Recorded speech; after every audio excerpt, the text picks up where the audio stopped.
Quelles sont les qualités nécessaires à un chef d'État? Oh, il faut beaucoup de qualités, n'est-ce pas? Il m'est difficile d'énumérer quelles sont ces qualités, mais je crois qu'il faut du bon sens, il faut être assez intelligent,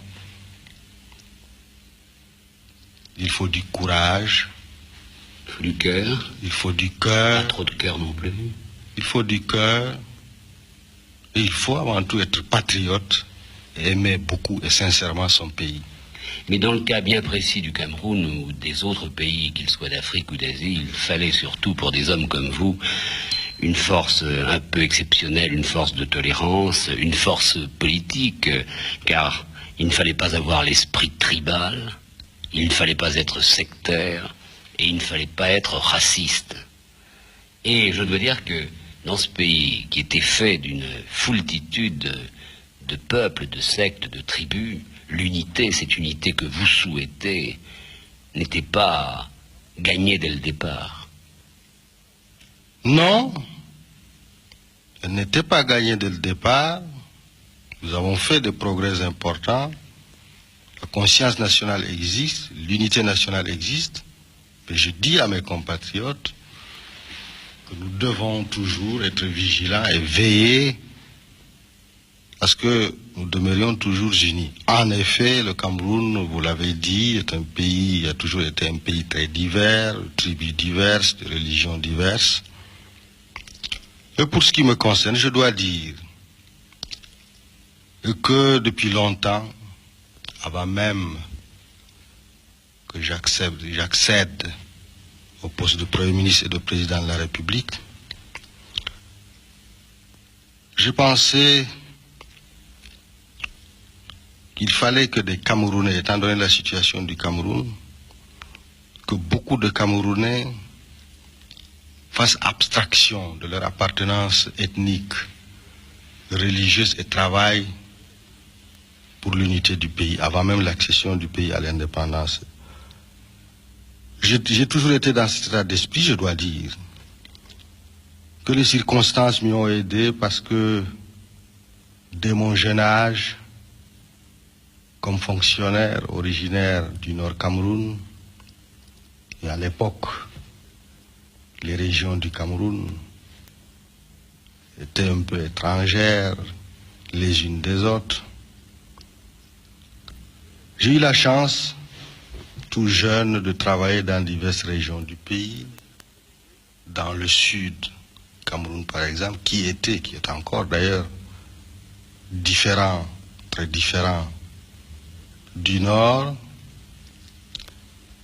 Et j'ai été même le premier, à l'époque fonctionnaire du nord, à travailler dans le sud, car automatiquement les éléments du nord qui sortaient de ce qu'on appelait l'école supérieure ici, ils étaient affectés dans le nord. J'étais le premier, j'en ai souffert tout à fait au début, car j'aurais souhaité moi aussi rejoindre ma région, et finalement, ça m'a permis par la suite de travailler pour l'unité nationale, car cela m'a permis d'avoir des relations avec des Camerounais de diverses régions et de constater qu'en fait, il n'y avait pas de grande différence entre les Camerounais, qu'ils soient du nord, du sud, de l'est ou de l'ouest.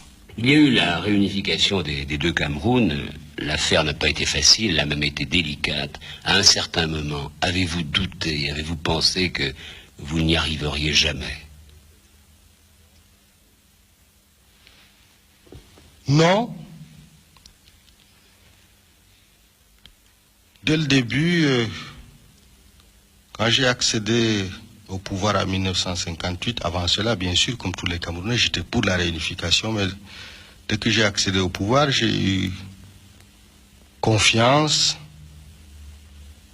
ayant eu des preuves à l'époque que les Camerounais, du moins la majorité des Camerounais qui étaient sous tutelle britannique, souhaitaient cette réunification. Donc, j'ai eu foi en l'avenir à ce moment-là. Au moment de la réunification, quand la réunification a eu lieu, je dois dire que beaucoup étaient sceptiques quant à la réussite de cette réunification. Mais personnellement, j'y croyais, j'avais foi. Je me rappelle d'ailleurs, c'est une anecdote, quelque temps après la réunification, la situation du Cameroun était très difficile, au point de vue de l'ordre public, aussi bien ici que dans l'ancienne Cameroun occidental. Et une journaliste française m'a interviewé. Il s'agit, autant que je me rappelle, de Daniel Hounbel. Daniel Hounbel, oui. Et quand elle m'a demandé si je croyais en l'avenir de la réunification, et qu'à plusieurs de ces questions, j'ai répondu affirmativement. À la fin, j'ai vu qu'elle était non seulement sceptique, mais surprise. Elle m'a demandé, mais vous dites cela parce que vous croyez en Dieu ou parce que réellement vous croyez en cette réussite? Je lui ai dit, je vous le dis, parce que je crois réellement en cette réussite. Et parce que si vous croyez un peu en Dieu, et d'ailleurs vous l'avez dit tout à l'heure. Mais Monsieur le Président, vous pouvez être sans doute très dur envers vos ennemis. Il y a eu cette phrase qui est de vous, pas de liberté pour les ennemis de la liberté. Dans les cas difficiles, il faut agir durement. Oui, dans les cas difficiles, il faut agir durement parce qu'il s'agit de l'intérêt supérieur du pays. Et il m'est arrivé, au début de l'indépendance, et même après l'indépendance, d'agir durement pour ramener la paix et pour ramener sur le bon chemin des Camerounais qui s'étaient égarés. Il fallait le faire. Il fallait le faire. La patrie avant tout. Oui, et si c'était à refaire, je le referais. Il y a quelque part dans le Cameroun des groupes de pression, des groupes d'adversaires armés qui seraient prêts à vous combattre? Non. Il y en a eu au début de notre indépendance. Vous savez qu'il y a eu du terrorisme, des maquis, mais depuis de longues années, tout cela est fini et il n'y a plus de groupes armés. Vous pensez que c'est la vérité qui finit par triompher? Toujours. Mais quelle est votre vérité, Monsieur le Président? C'est d'abord la vérité d'un musulman, et nous avons parlé de Dieu. Ensuite, c'est la vérité d'un Camerounais qui prépare l'avenir. Puis c'est la vérité d'un homme qui veut assurer une continuité. Mais la vérité profonde. Eh bien, la vérité profonde, pour moi, c'est ce que vous avez dit, c'est que les Camerounais, ils sont condamnés à vivre ensemble et que c'est le renforcement de leur unité nationale, le maintien de cette unité nationale qui fera leur bonheur, qui fera le bonheur de leurs enfants, et qu'il faut que tous ceux qui sont responsables, non seulement le président de la République, les ministres, les députés, mais aussi les élites, les fonctionnaires, les hommes d'affaires, tous soient conscients de cela et travaillent pour cela. C'est cela, n'est-ce pas, ma vérité. C'est cela que j'estime utile et même indispensable à notre pays. Et je crois qu'à partir du moment où on est conscient de cela, quelles que soient les difficultés, il faut aller de l'avant,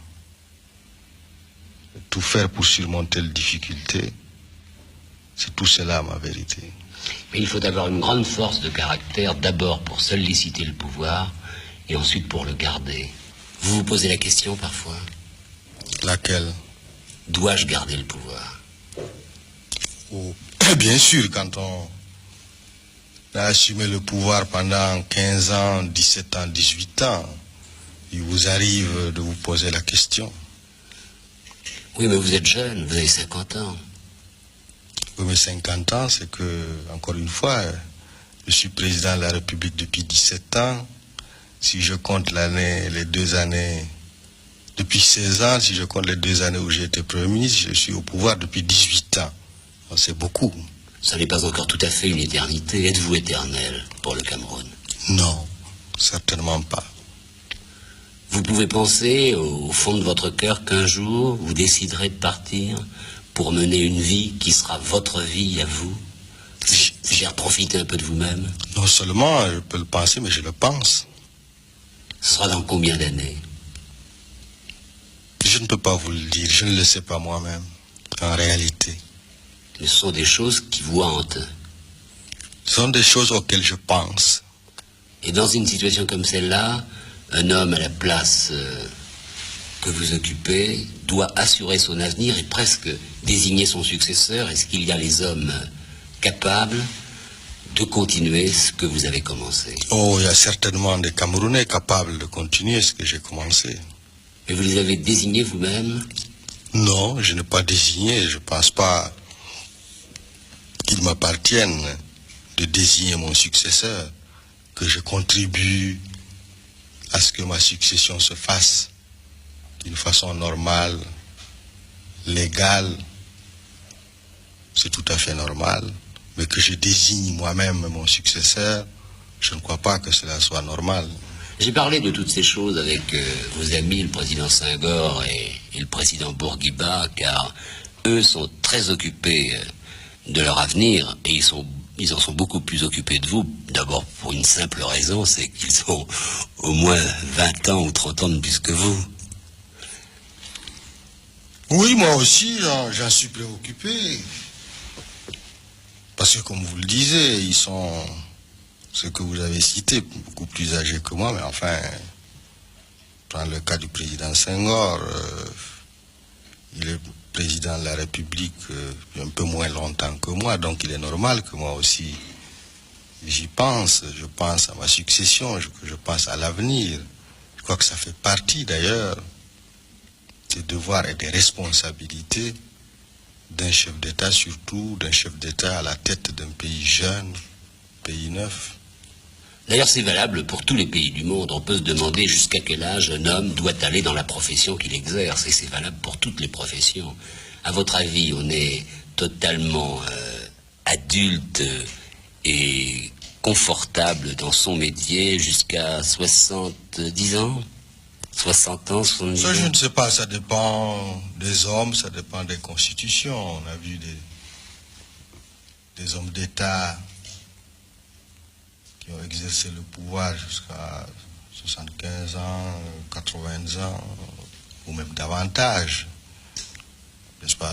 C'est une question d'homme. Ce qui est sûr, personnellement, je pense qu'il ne faut pas exercer le pouvoir trop longtemps.